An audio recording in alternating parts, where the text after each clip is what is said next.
TSE দা, TSE দি, এটার উচ্চারণ কি দা হবে নাকি দি হবে? সঠিক উচ্চারণ কোনটি, দা নাকি দি? এটার উচ্চারণ জানার জন্য ইংলিশ ডিকশনারিতে সার্চ করি। TSE, দেখি তো এটার উচ্চারণ কি বলে। দি দি দি জি, এটার উচ্চারণ বলতেছে দি।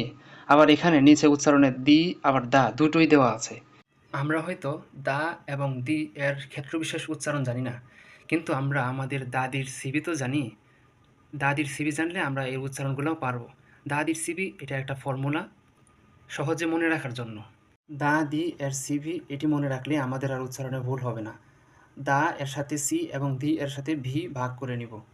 দা এটি উচ্চারণ হবে সি মানে হলো কনসোনেন্ট সাউন্ডের আগে, এবং দি এটি উচ্চারণ হবে ভি অর্থাৎ ভাওয়েল সাউন্ডের আগে।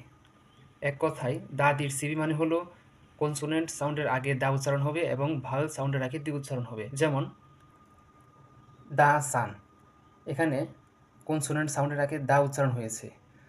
দা ফ্রেন, দা টপ, এগুলো কনসোনেন্টের আগে TSE হওয়ার কারণে এগুলো দা উচ্চারণ হয়েছে।